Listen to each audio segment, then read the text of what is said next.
નમસ્કાર, ન્યૂઝ બુલેટિનમાં આપનું સ્વાગત છે। હું છું પંકજ શર્મા। શરૂઆત મહત્વપૂર્ણ ખબરથી કરીશું। ખેડા જિલ્લાથી સમાચાર આવી રહ્યા છે। ખેડાના નડિયાદમાં ખાતર કૌભાંડ સામે આવ્યું છે। સલૂણથી સહકારી મંડળીનું ખાતર લઈને રીપેકિંગ કરાતું હતું।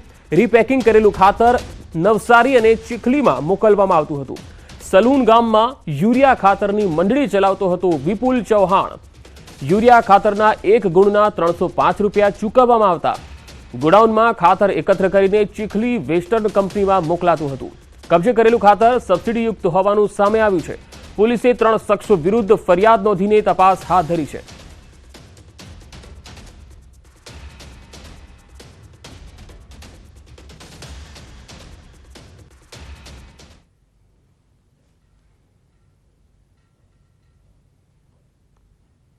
તો રીપેકિંગ કરેલું ખાતર નવસારી અને ચીખલી મોકલવામાં આવતું હતું। એક ગુણના 305 રૂપિયા ચૂકવવામાં આવતા હતા। આ ખાતર કૌભાંડ છે। કબજે કરેલું ખાતર સબસિડી યુક્ત હોવાની પણ માહિતી સામે આવી છે। હાલ તપાસ ચાલી રહી છે કે આ ખાતર કૌભાંડમાં બીજા કેટલા લોકો સંડોવાયેલા છે।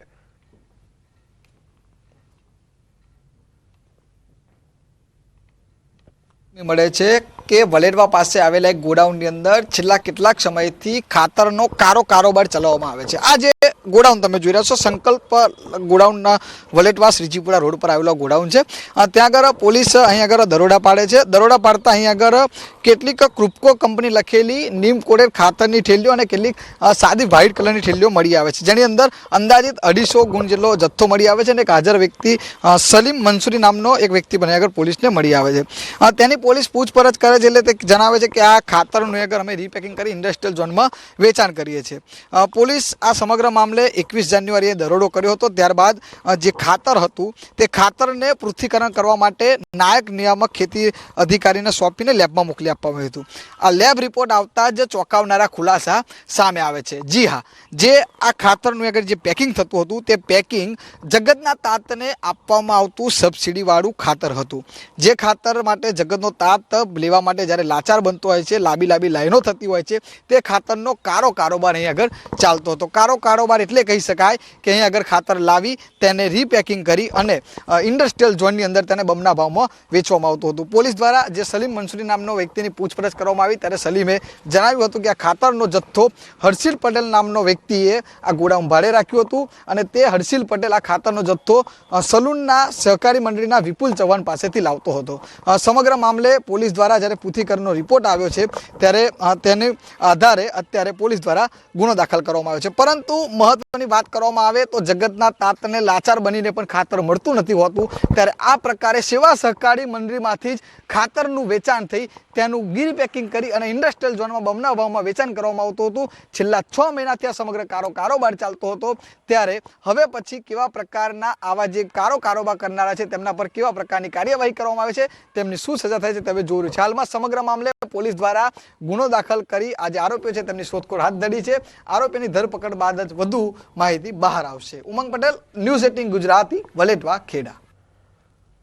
વાત હવે વડોદરાની। વડોદરામાં હરણી બોટ દુર્ઘટના કેસમાં ખુલાસા સામે આવ્યા છે। સ્કૂલ સંચાલકોએ પોતાની ભૂલ સ્વીકારી છે। ન્યૂ સનરાઈઝ સ્કૂલને પ્રવાસની ડીઈઓની મંજૂરી નહોતી લીધી। સંચાલકોએ ભૂલ સ્વીકારતા હવે ડીઈઓ કચેરીએ કાર્યવાહી શરૂ કરી છે। ડીઈઓ કચેરી સ્કૂલના શિક્ષકોની પૂછપરછ કરશે, માહિતીનું ક્રોસ વેરિફિકેશન કરાશે। સ્કૂલ પ્રવાસ મુદ્દે ડીઈઓ કચેરીની પણ લાલિયાવાડી જોવા મળી। પ્રવાસની પરવાનગી ન લેનાર એક પણ સ્કૂલ સામે કોઈ જ કાર્યવાહી કરી નથી। વડોદરાની સ્કૂલોએ 5 વર્ષમાં પ્રવાસ માટે માત્ર 419 મંજૂરીઓ માંગી। શહેરમાં 500થી વધુ શાળાઓ છે, છતાં પ્રવાસ માટે કોઈ જ મંજૂરી લેવાતી નથી। જે શાળાઓએ પરવાનગી નથી લીધી તેમની સામે કોઈ જ કાર્યવાહી થઈ નથી। ડીઈઓ કચેરીની કાર્યપદ્ધતિ સામે સવાલ ઉઠી રહ્યા છે।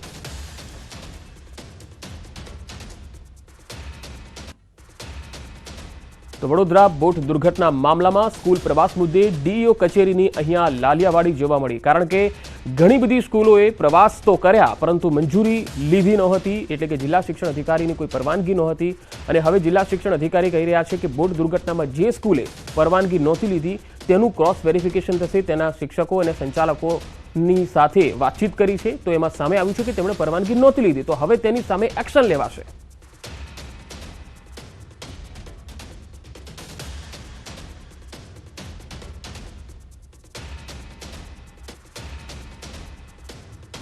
અને હવે प्रधानमंत्री नरेंद्र मोदी थोड़ी ज वाરમાં મન કી બાત કરશે। આકાશવાણી રેડિયો પર પીએમ મન કી બાત કરશે અને ન્યૂઝ 18 ગુજરાત પર આ મન કી બાતનો આખો એપિસોડ આપ સાંભળી શકો છો। વર્ષનો પહેલો મન કી બાતનો આ કાર્યક્રમ છે।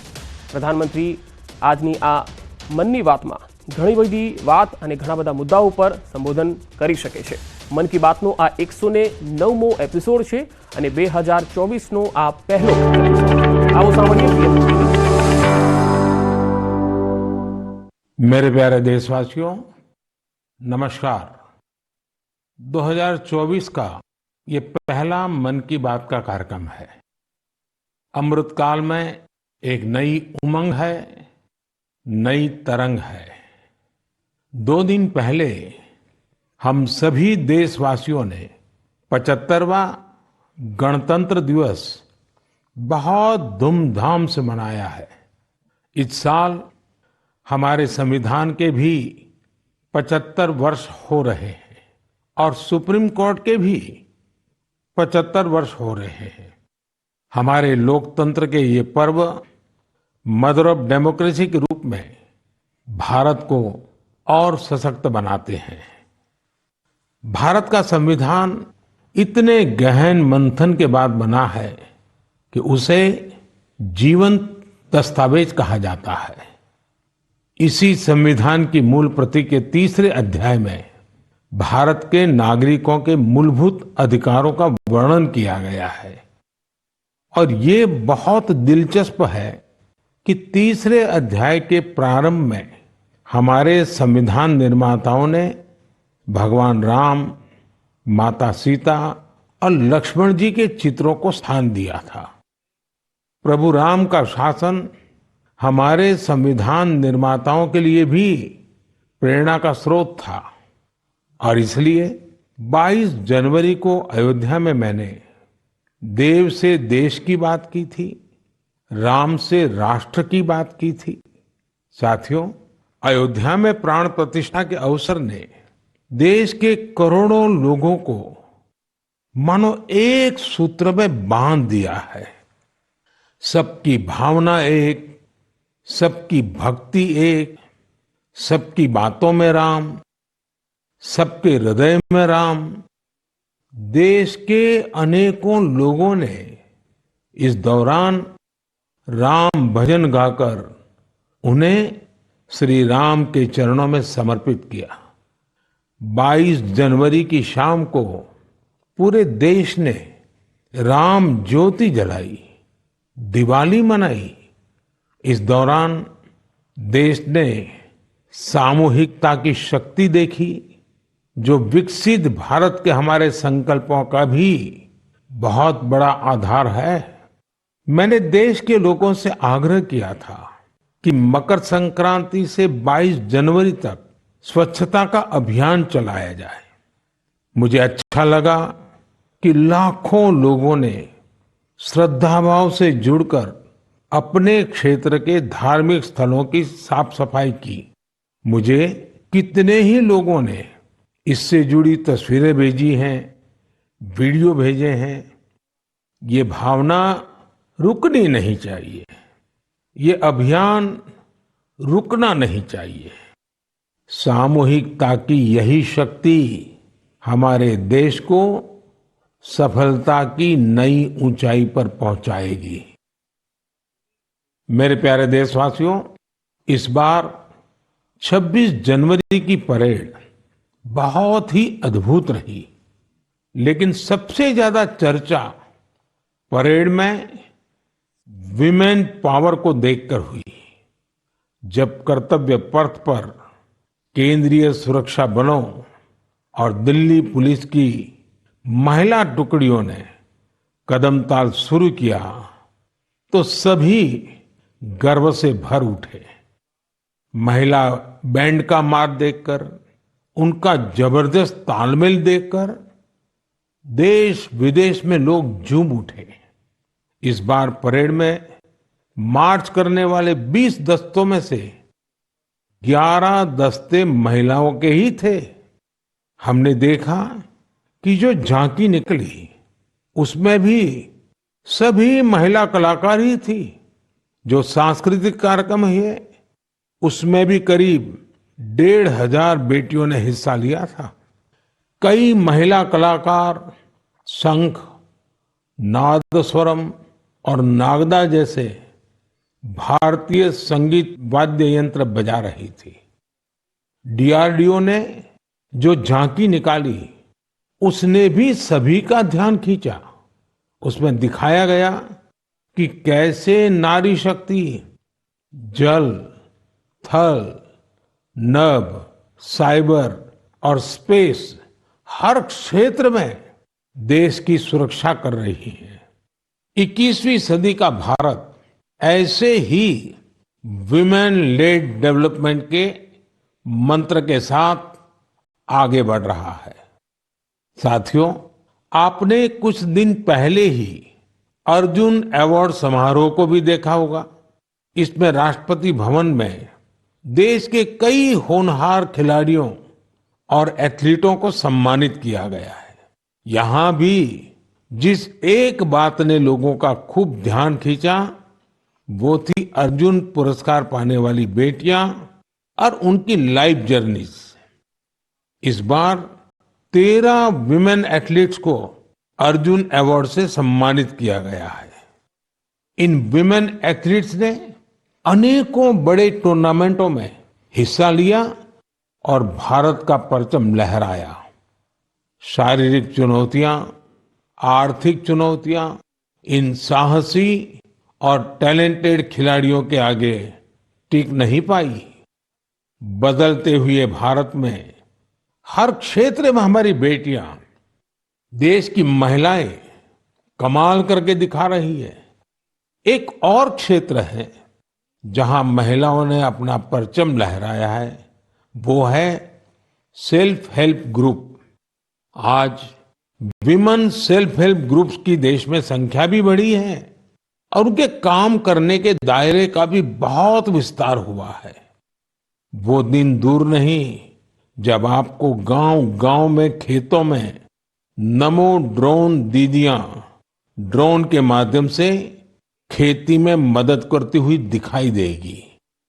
मुझे यूपी के बहराइच में स्थानीय चीजों के उपयोग से बायो फर्टिलाइजर और बायो पेस्टिसाइड तैयार करने वाली महिलाओं के बारे में पता चला। सेल्फ हेल्प ग्रुप से जुड़ी निबिया बेगमपुर गांव की महिलाएं गाय के गोबर, नीम की पत्तियां और कई तरह के औषधीय पौधों को मिलाकर बायो फर्टिलाइजर तैयार करती हैं। इसी तरह ये महिलाएं अदरक, लहसुन, प्याज और मिर्च का पेस्ट बनाकर ऑर्गेनिक पेस्टिसाइड भी तैयार करती हैं। इन महिलाओं ने मिलकर उन्नति जैविक इकाई नाम का एक संगठन बनाया है। ये संगठन बायो प्रोडक्ट्स को तैयार करने में इन महिलाओं की मदद करता है। इनके द्वारा बनाए गए बायो फर्टिलाइजर और बायो पेस्टिसाइड्स की मांग भी लगातार बढ़ रही है। आज आसपास के गांवों के 6,000 से ज्यादा किसान इनसे बायो प्रोडक्ट खरीद रहे हैं। इससे सेल्फ हेल्प ग्रुप से जुड़ी इन महिलाओं की आय बढ़ी है और उनकी आर्थिक स्थिति भी बेहतर हुई है। मेरे प्यारे देशवासियों, मन की बात में हम ऐसे देशवासियों के प्रयासों को सामने लाते हैं जो निस्वार्थ भावना के साथ समाज को, देश को सशक्त करने का काम कर रहे हैं। ऐसे में 3 दिन पहले जब देश ने पद्म पुरस्कारों का ऐलान किया है तो मन की बात में ऐसे लोगों की चर्चा स्वाभाविक है। इस बार भी ऐसे अनेकों देशवासियों को पद्म सम्मान दिया गया है जिन्होंने जमीन से जुड़कर समाज में बड़े बड़े बदलाव लाने का काम किया है। इन इंस्पायरिंग लोगों की जीवन यात्रा के बारे में जानने को लेकर देश भर में बहुत उत्सुकता दिखी है। मीडिया की हेडलाइन से दूर, अखबारों के फ्रंट पेज से दूर ये लोग बिना किसी लाइमलाइट के समाज सेवा में जुटे थे। हमें इन लोगों के बारे में पहले शायद ही कुछ देखने सुनने को मिला है, लेकिन अब मुझे खुशी है कि पद्म सम्मान घोषित होने के बाद ऐसे लोगों की हर तरफ चर्चा हो रही है। लोग उनके बारे में ज्यादा से ज्यादा जानने के लिए उत्सुक है। पद्म पुरस्कार पाने वाले ये अधिकतर लोग अपने अपने क्षेत्र में काफी अनूठे काम कर रहे हैं। जैसे कोई एम्बुलेंस सर्विस मुहैया करवा रहा है, तो कोई बेसहारों के लिए सिर पर छत का इंतजाम कर रहा है। कुछ ऐसे भी हैं जो हजारों पेड़ लगाकर प्रकृति संरक्षण के प्रयासों में जुटे हैं। एक ऐसे भी हैं जिन्होंने चावल की 650 से अधिक किस्मों के संरक्षण का काम किया है। एक ऐसे भी हैं जो ड्रग्स और शराब की लत की रोकथाम के लिए समाज में जागरूकता फैला रहे हैं। कई लोग तो सेल्फ हेल्प ग्रुप, विशेषकर नारी शक्ति के अभियान से लोगों को जोड़ने में जुटे हैं। देशवासियों में इस बात को लेकर भी बहुत प्रसन्नता है कि सम्मान पाने वालों में 30 महिलाएं हैं। ये महिलाएं जमीनी स्तर पर अपने कार्यों से समाज और देश को आगे ले जा रही हैं। साथियों, पद्म सम्मान पाने वालों में हर किसी का योगदान देशवासियों को प्रेरित करने वाला है। इस बार सम्मान पाने वालों में बड़ी संख्या उन लोगों की है जो शास्त्रीय नृत्य, शास्त्रीय संगीत, लोक नृत्य, थिएटर और भजन की दुनिया में देश का नाम रोशन कर रहे हैं। प्राकृत, मालवी और लंबाड़ी भाषा में बहुत ही शानदार काम करने वालों को भी ये सम्मान दिया गया है। विदेश के भी कई लोगों को पद्म पुरस्कार से सम्मानित किया गया है, जिनके कार्यों से भारतीय संस्कृति और विरासत को नई ऊंचाई मिल रही है। इनमें फ्रांस, ताइवान, मैक्सिको और बांग्लादेश के नागरिक भी शामिल है। साथियों, मुझे इस बात की बहुत खुशी है कि पिछले एक दशक में पद्म सम्मान का सिस्टम पूरी तरह से बदल चुका है। अब ये पीपल्स पद्मा बन चुका है।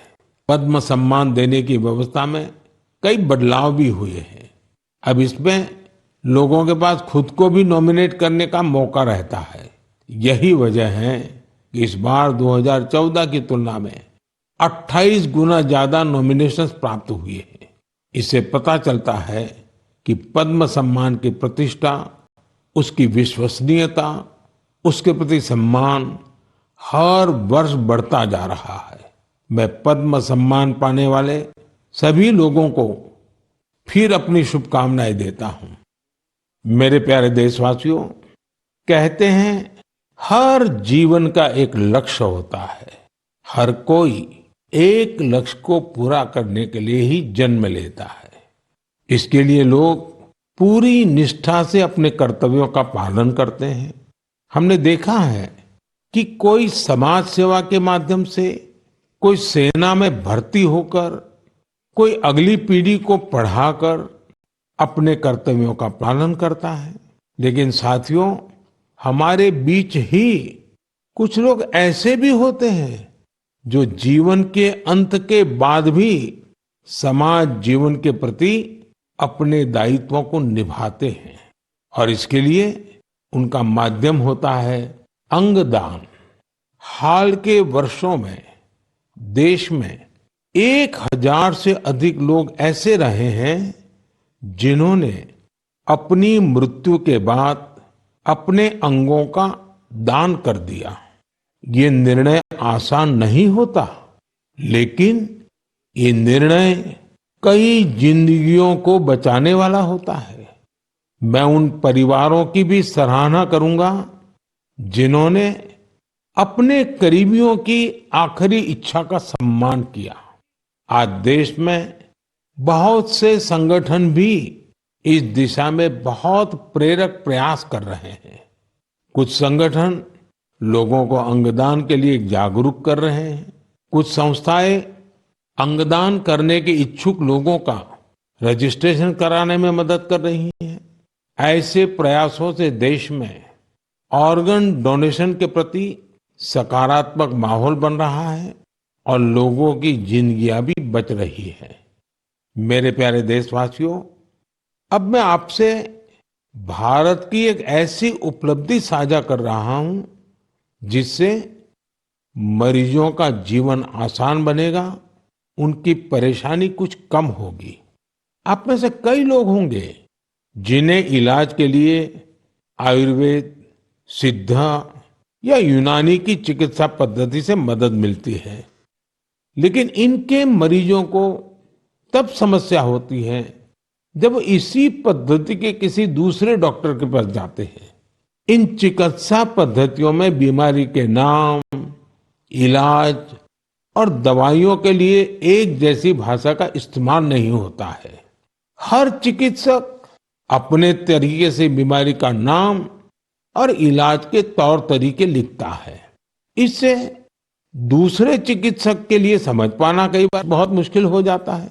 दशकों से चली आ रही इस समस्या का भी अब समाधान खोज लिया गया है।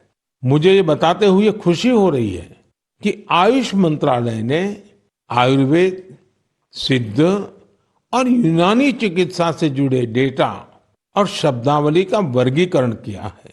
इसमें विश्व स्वास्थ्य संगठन ने भी मदद की है। दोनों के प्रयासों से आयुर्वेद, यूनानी और सिद्ध चिकित्सा में बीमारी और इलाज के जुड़ी शब्दावली की कोडिंग कर दी गई है। इस कोडिंग की मदद से अब सभी डॉक्टर प्रिस्क्रिप्शन या अपनी पर्ची पर एक जैसी भाषा लिखेंगे। इसका एक फायदा ये होगा कि अगर आप वो पर्ची लेकर दूसरे डॉक्टर के पास जाएंगे तो डॉक्टर को इसकी पूरी जानकारी उस पर्ची से ही मिल जाएगी। आपकी बीमारी, इलाज, कौन कौन सी दवाएं चली हैं, कब से इलाज चल रहा है, आपको किन चीजों से एलर्जी है, ये सब जानने में उस पर्ची से मदद मिलेगी। इसका एक और फायदा उन लोगों को होगा जो रिसर्च के काम से जुड़े हैं। दूसरे देशों के वैज्ञानिकों को भी बीमारी, दवाएं और उसके प्रभाव की पूरी जानकारी मिल जाएगी।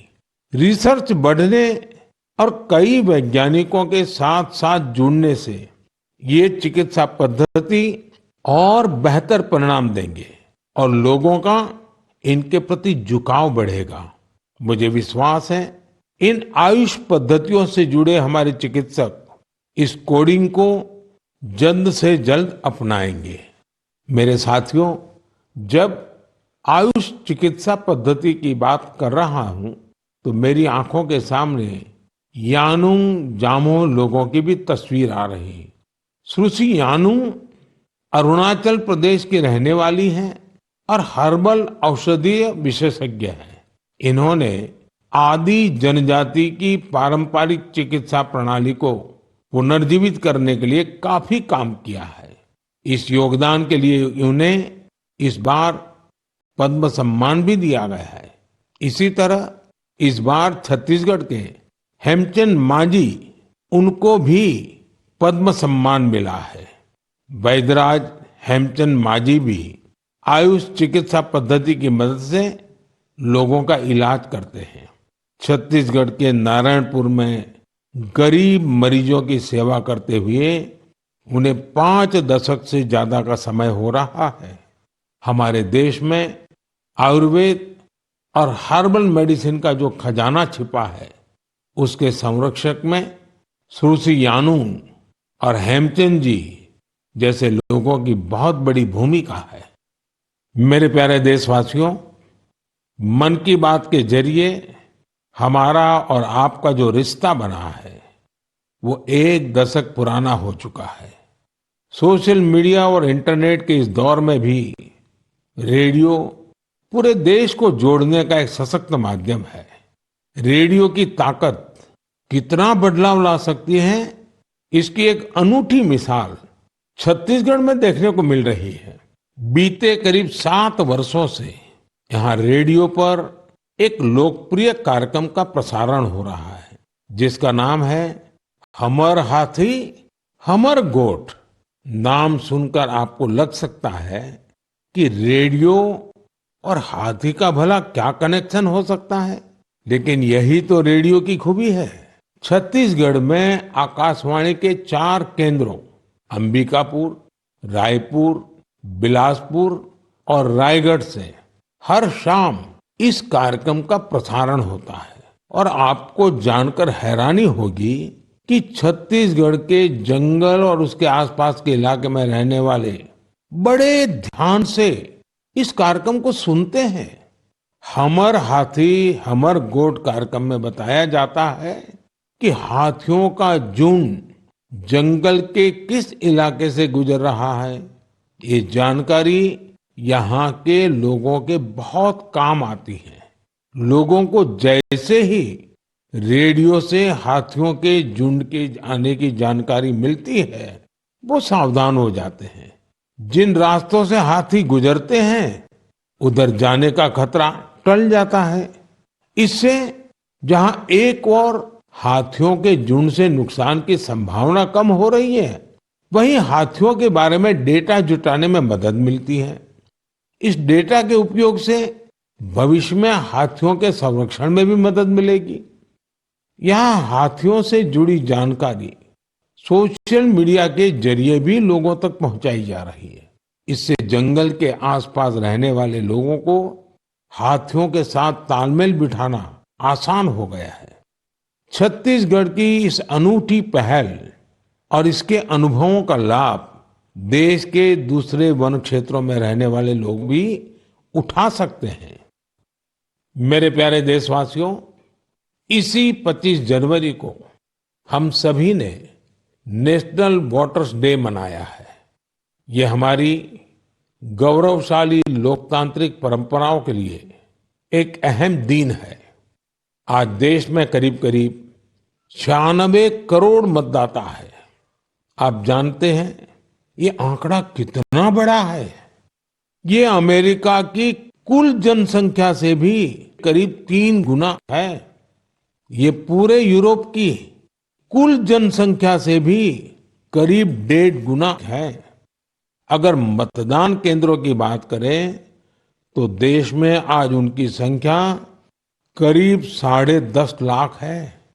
भारत का हर नागरिक अपने लोकतांत्रिक अधिकार का इस्तेमाल कर पाए, इसके लिए हमारा चुनाव आयोग ऐसे स्थानों पर भी पोलिंग बूथ बनवाता है जहां सिर्फ एक वोटर हो। मैं चुनाव आयोग की सराहना करना चाहूंगा जिसने देश में लोकतांत्रिक मूल्यों को मजबूत करने के लिए निरंतर प्रयास किए हैं। साथियों, आज देश के लिए उत्साह की बात ये भी है कि दुनिया के अनेक देशों में जहां वोटिंग परसेंट कम हो रहा है, भारत में मतदान का प्रतिशत बढ़ता जा रहा है। 1951-52 में जब देश में पहली बार चुनाव हुए थे तो लगभग 45% वोटर्स ने ही वोट डाले थे। आज ये आंकड़ा काफी बढ़ चुका है। देश में न सिर्फ वोटरों की संख्या में वृद्धि हुई है बल्कि टर्नआउट भी बढ़ा है। हमारे युवा वोटरों को रजिस्ट्रेशन के लिए ज्यादा मौके मिल सके, इसके लिए सरकार ने कानून में भी परिवर्तन किया है। मुझे ये देखकर भी अच्छा लगता है कि वोटर्स के बीच जागरूकता बढ़ाने के लिए सामुदायिक स्तर पर भी कई प्रयास हो रहे हैं। कहीं लोग घर घर जाकर वोटर्स को मतदान के बारे में बता रहे हैं, कहीं पेंटिंग बनाकर, कहीं नुक्कड़ नाटकों के जरिए युवाओं को आकर्षित किया जा रहा है। ऐसे हर प्रयास हमारे लोकतंत्र के उत्सव में अलग अलग रंग भर रहे हैं। मैं मन की बात के माध्यम से अपने फर्स्ट टाइम वोटर्स को कहूंगा कि वो वोटर लिस्ट में अपना नाम जरूर जुड़वाएं। नेशनल वोटर सर्विस पोर्टल और वोटर हेल्पलाइन ऐप के जरिए वो इसे आसानी से ऑनलाइन पूरा कर सकते हैं। आप ये हमेशा याद रखें कि आपका एक वोट देश का भाग्य बदल सकता है, देश का भाग्य बना सकता है। मेरे प्यारे देशवासियों, आज 28 जनवरी को भारत की दो ऐसी महान विभूतियों की जन्म जयंती भी होती है जिन्होंने अलग अलग कालखंड में देशभक्ति की मिसाल कायम की है। आज देश पंजाब केसरी लाला लाजपत राय जी को श्रद्धांजलि दे रहा है। लाला जी स्वतंत्रता संग्राम के एक ऐसे सेनानी रहे जिन्होंने विदेशी शासन से मुक्ति दिलाने के लिए अपने प्राणों की आहुति दे दी। लाला जी के व्यक्तित्व को सिर्फ आजादी की लड़ाई तक सीमित नहीं किया जा सकता। वो बहुत दूरदर्शी थे। उन्होंने पंजाब नेशनल बैंक और कई अन्य संस्थाओं के निर्माण में अहम भूमिका निभाई थी। उनका उद्देश्य सिर्फ विदेशियों को देश से बाहर निकालना ही नहीं, बल्कि देश को आर्थिक मजबूती देने का विजन भी उनके चिंतन का अहम हिस्सा था। उनके विचारों और उनके बलिदान ने भगत सिंह को बहुत प्रभावित किया था। आज फील्ड मार्शल के.एम. करियप्पा जी को भी श्रद्धापूर्वक नमन करने का दिन है। उन्होंने इतिहास के महत्वपूर्ण दौर में हमारी सेना का नेतृत्व कर साहस और शौर्य की मिसाल कायम की थी। हमारी सेना को शक्तिशाली बनाने में उनका महत्वपूर्ण योगदान है। मेरे प्यारे देशवासियों, आज खेलों की दुनिया में भी भारत नित नई ऊंचाइयों को छू रहा है। स्पोर्ट्स की दुनिया में आगे बढ़ने के लिए जरूरी है कि खिलाड़ियों को ज्यादा से ज्यादा खेलने का मौका मिले और देश में भली भांति के स्पोर्ट्स टूर्नामेंट भी आयोजित हो। इसी सोच के साथ आज भारत में नए नए स्पोर्ट्स टूर्नामेंट्स आयोजित किए जा रहे हैं। कुछ दिन पहले ही चेन्नई में खेलो इंडिया यूथ गेम्स का उद्घाटन किया। इसमें देश के 5,000 से ज्यादा एथलीट्स हिस्सा ले रहे हैं। मुझे खुशी है कि आज भारत में लगातार ऐसे नए प्लेटफॉर्म तैयार हो रहे हैं जिनमें खिलाड़ियों को अपना सामर्थ्य दिखाने का मौका मिल रहा है। ऐसा ही एक प्लेटफॉर्म बना है बीच गेम्स का, जो दीव के अंदर उसका आयोजन हुआ था। आप जानते ही हो, दीव केंद्र शासित प्रदेश है, सोमनाथ के बिल्कुल पास है। इस साल की शुरुआत में ही दीव में इन बीच गेम्स का आयोजन किया गया। ये भारत का पहला मल्टी स्पोर्ट्स बीच गेम्स था। इनमें tug of war, sea swimming, pencak silat, Mallakhamb, beach volleyball, beach kabaddi, beach soccer और बीच बॉक्सिंग जैसे कंपटीशन हुए। इनमें हर प्रतियोगी को अपनी प्रतिभा दिखाने का भरपूर मौका मिला और आपको जानकर हैरानी होगी कि इस टूर्नामेंट में ऐसे राज्यों से भी बहुत से खिलाड़ी आए जिनका दूर दूर तक समुद्र से कोई नाता नहीं है। इस टूर्नामेंट में सबसे ज्यादा मेडल भी मध्य प्रदेश ने जीते, जहां कोई सी बीच नहीं है। खेलों के प्रति यही टेम्परामेंट किसी भी देश को स्पोर्ट्स की दुनिया का सरताज बनाता है। मेरे प्यारे देशवासियों, मन की बात में इस बार मेरे साथ इतना ही। फरवरी में आपसे फिर एक बार बात होगी। देश के लोगों के सामूहिक प्रयासों से, व्यक्तिगत प्रयासों से कैसे देश आगे बढ़ रहा है, इसी पर हमारा फोकस होगा। साथियों, कल 29 तारीख को सुबह 11 बजे हम परीक्षा पे चर्चा भी करेंगे। परीक्षा पे चर्चा का ये 7वां संस्करण होगा।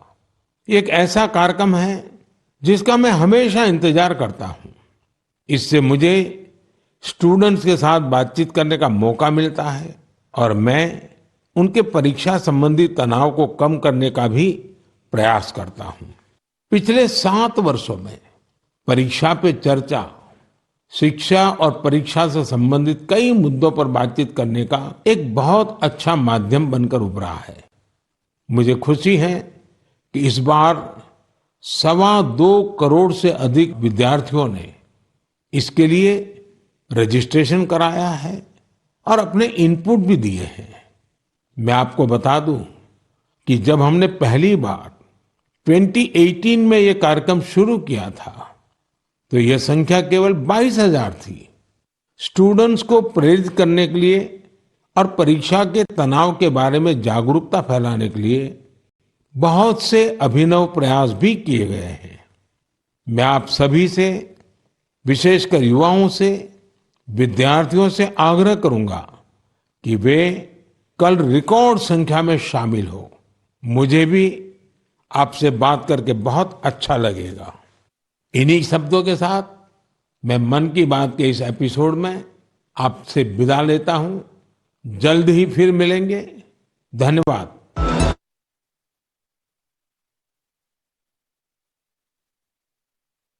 તો પ્રધાનમંત્રી નરેન્દ્ર મોદીએ આજે મન કી બાતમાં અનેક વિષયો પર વાત મૂકી।